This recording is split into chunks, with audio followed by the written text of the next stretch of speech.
just take it back to 500 years since when Cristobal Colon first came here. And this is what we're dealing with. But to do that, you have to understand the background of the people that you're dealing with. To look at them and understand that they have been put in a certain position of power.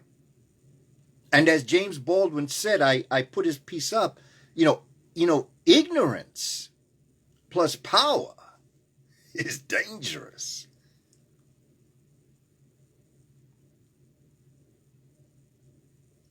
Their time, people of European descent,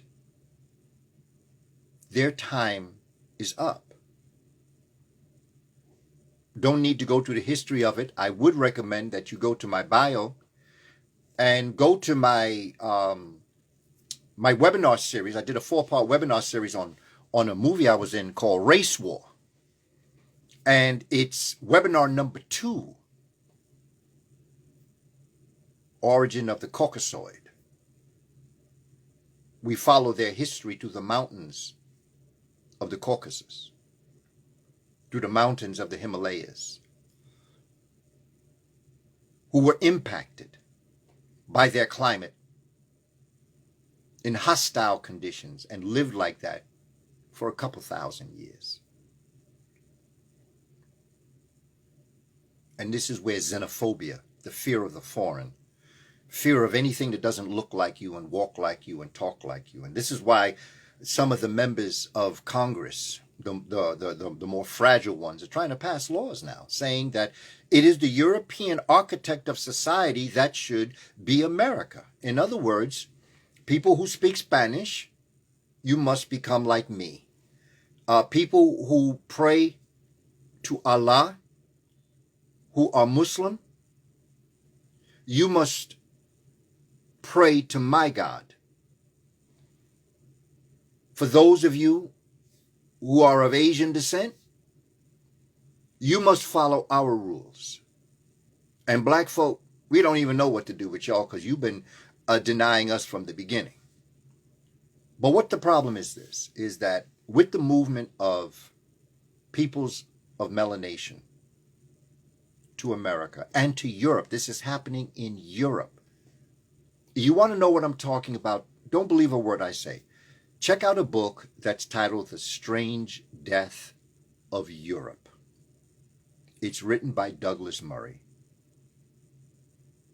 It wasn't written for us. It was written for peoples of European descent, particularly people in Europe, to understand what's happening through immigration. Here in the United States, the same story applies. And that is that, and again, don't believe me, just get a book called The Birth Dearth. Birthdearth. Don't believe a word I say. Study this for yourself.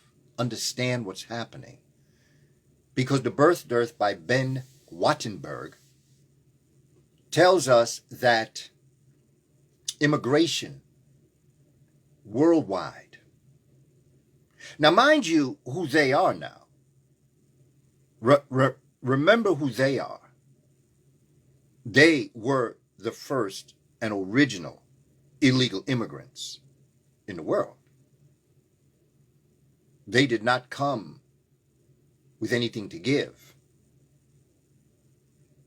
Emma Lazarus, in her poem, Statue of Liberty, says it. Give me your tired, your homeless, criminals. I mean, she may not have said that, but I'm saying it. You're criminals. You're sick. That's who came to America.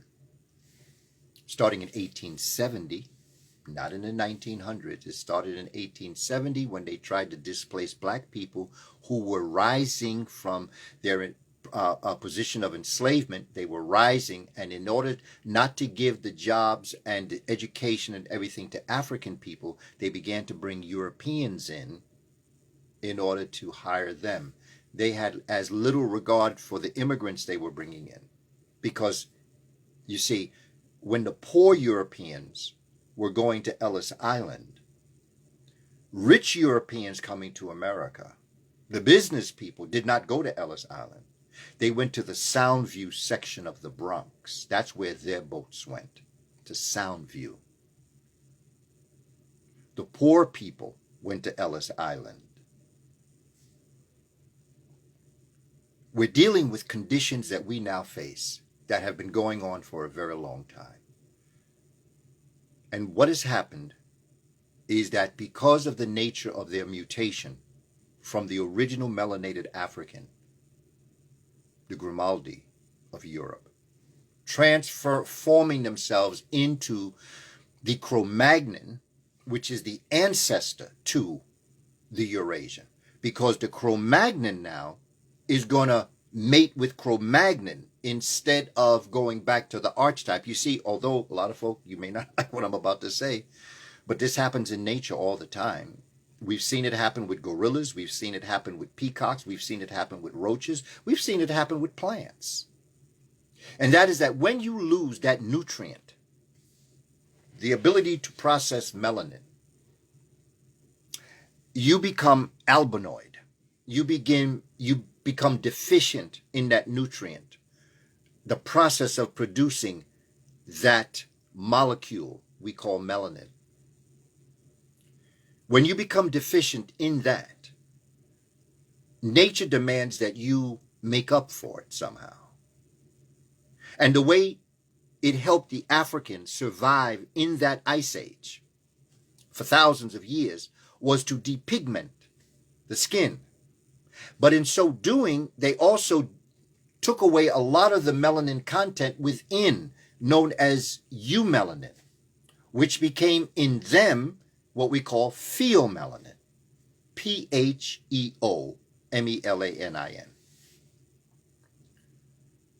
And so they come back down across, but they only mate with themselves. So what's happening now is that a mutant is commingling with a mutant, which is taking the product further and further away from the archetype of humanity. Because plants were born to be green, humans were born to be black. That's science. That's not personal. I'm not speaking in terms of superior and inferior. That's not the science of this. That's the emotion. The science of it basically drops the dominant gene and the recessive gene. And everything that black folk have is dominant. Complexion of skin, pigmentation of skin, pigmentation of eyes, curly hair. The body is melanated. It has a certain morphology or structure. That is how the creator, however you want to view the creator, he or she, said, this is what I want the human family to look like, and that's how they'll survive on this earth. But no one took into account Africans going into an area that is going to be hit with an ice age, which it did.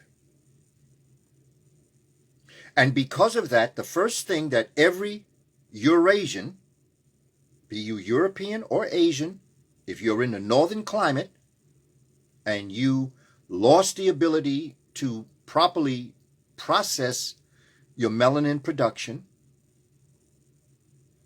the first thing you should have done when you came back to the southern lands was to commingle with the original archetype people in order to keep your progeny, your children, your descendants on the road to existence. But they didn't. They commingled with themselves, moving themselves further away from the archetype, who is the African. And in so doing, they created a chain of events. And the chain of events are now at their breaking point, 2021. It's done. Number one, you see all this regentrification? Okay, fam. we have to ask ourselves, if you feel that way towards us, why are you moving in our neighborhood? Well, they have no choice. You notice many of them are young. And the reason why they're moving back into the black neighborhoods is because their communities are dying. Read an article, Sabrina Tavernise, Tavernise. Don't believe a word I say, fam, because this is all science right here. What I'm looking at right now, I am not surprised. In fact, Dr. Clark would often say, I'm surprised that you're surprised. 26 states out of the 50 states of the United States, more people of European descent now, more people are dying than are being born. If you read the book by Pat Buchanan, it's called Death of the West. Now, he's a Republican. He was running for president. He told this story. So those 3 books I'm telling you about, The Birth Dearth by Ben J. Wattenberg, what I just told you now, Death of the West by Pat Buchanan, the book by Douglas Murray, The Strange Death of Europe. And there are others, but I'm just citing those 3 so that it gives you a place where you can go if you're interested in more research on what's actually happening and why this is at such a frantic pace right now.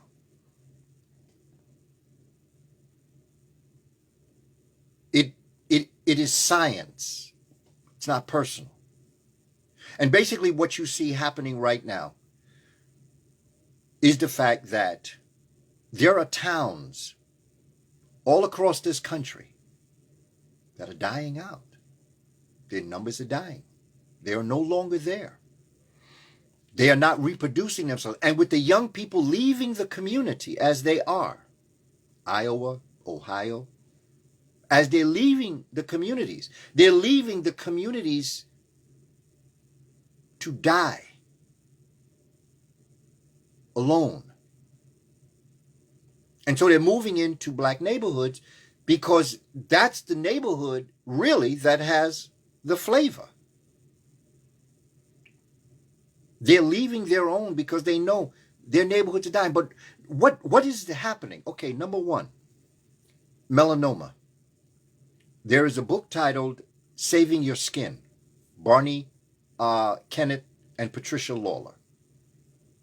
It talks about the fact that melanoma is one of the major causes of death amongst peoples of European descent. And it's happening as we speak. The second reason is because there is a very serious problem in the reproductive system. Remember we talked about the incels? Well, now that's a serious problem. That's cutting down their production rate right now. But not just that.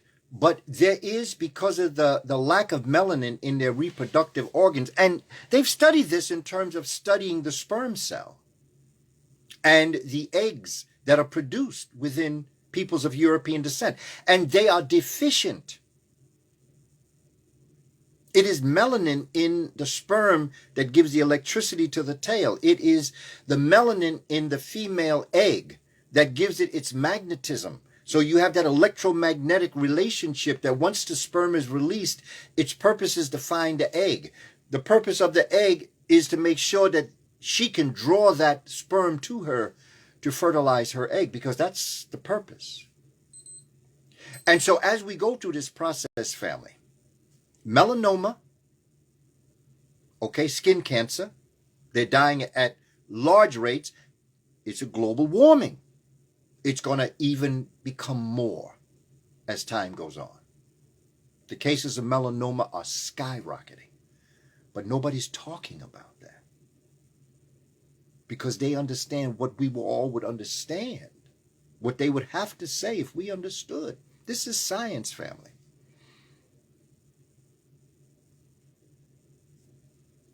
The inability to reproduce. They've done studies on this. And the third factor that I'd like to cite is drugs. The elder generation, as you mature, you don't take care of your body, you get osteoporosis, lack of melanin in your skeletal system impacts you, causes a great deal of pain, arthritis. You see the commercials on TV about arthritis and rheumatoid arthritis and all the rest. That's what's happening. And they're taking opioids, and they were given opioids, and the pharmaceuticals didn't care about them.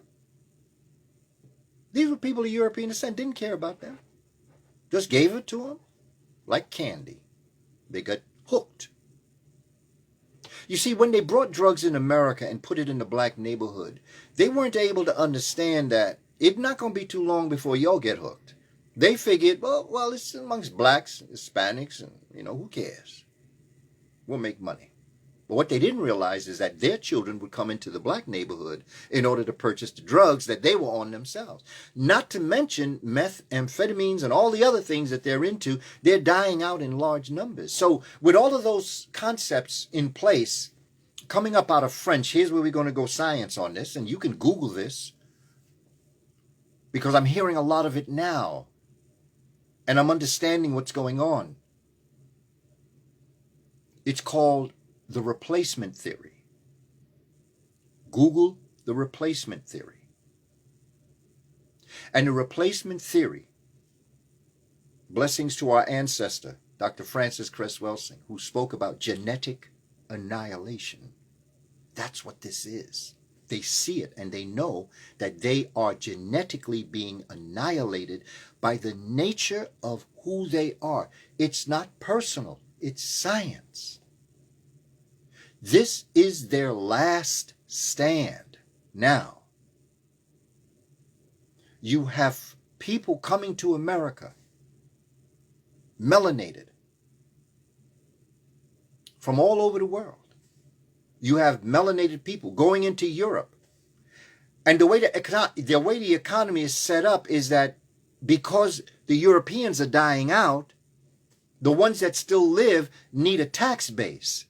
So the reason why they're bringing folk from other parts of the world to Europe is not because they like them. They need a tax base in order for their country to survive. They say that by the end of this century, Italy will no longer exist. Don't believe me. Read the books I told you, because it's in those books. What I'm telling you is what they say in their books. I'm not making this up, and I'm not trying to be funny. I am not trying to start any situation. I'm just asking us as an African-American people to understand the conditions that we're living in and what's happening to us and what has happened to us and the greatness that resides within each and every one of us, that we can make this happen. And it's going to be African Americans, because nobody in America understands this better than us. There is a certain understanding amongst indigenous people, but that's a whole nother kind of conversation.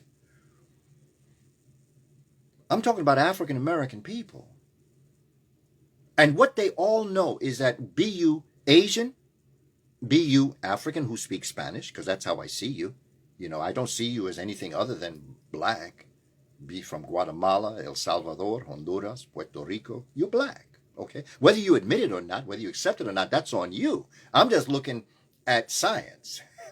And if you are what they call Hispanic, it's the same thing with Arabs. To be an Arab, you have to be black. That's what made you the mixture. What made you an Arab is the fact that the foundation of your society, until about 2000 BC, that anything changed. So, with this in mind, with everything that we're going to talk about in mind, I'm a teacher, so I got to give you a homework assignment. And my homework assignment is for you to Google and get a sense of what happened during the Red Summer of 1919. Because, family, when you look at what happened in America in 1919, you will understand what's happening now. And even though that may be like, 22, 23 years ago, okay. Nothing has changed with them. What's changed is us. And so I encourage us to look at, because the next time I come to you, next time we do a Instagram Live, I want to talk about the Red Summer of 1919. And to show you the similarities. We talked about synthesis. I want to show you the relationship and what actually happened. during the Red Summer. Why it happened? Because so many of us get a sense that immigration, bringing people from Europe to America, started like in the 1900s. No, it didn't. It started in the late 1800s. And that was to displace African people from being able to be successful. And out of that decades-long struggle for them, coming from Europe, with World War I, not ended, but in the process of ending, with the advent of the airplane and the violence that World War I brought. And so you can't understand World War I if you don't understand the Berlin Conference of 1885. But again, we're going to put all that in context when we talk about the Red Summer, because nothing has changed with them. It's all the same. They're still fighting the same battle. And black folk are just doing what they have to do to move ahead and to develop their civilization. And so it becomes important that we look at this from a perspective that we know who we're dealing with, what we're dealing with, and how we can deal for our children's sake, and what it is that they have to understand and see. So with that, family, I want to thank you for tuning in. Like I tell you, I truly appreciate your time. Time is the most precious thing we have, so thank you for sharing your time. My purpose is to bring information for us to understand, and for each and every one of us to realize that we are the creator having a human experience, and that our destiny is in our hands, not in anyone else's hands. Don't be looking outside of yourself for what you have to do for you. Because once you do for you what you got to do, everything else becomes an obstacle to be gotten over, and then you just do what you have to do. This is our time. It may not seem like that, but this is our time. And I think that Harriet Tubman did what she did for this time. I think that Frederick Douglass did, Malcolm X did, Martin Luther King did. They may have lived back then, but what they did made it possible for today to exist. And I salute us for that. And I respect us for that. We have a lot more work to do. But once we know what it is that we have to do, let's just do it. Family, stay safe, stay healthy. Enjoy your weekend. Keep on keeping on. It ain't over till we win. Hotep, family.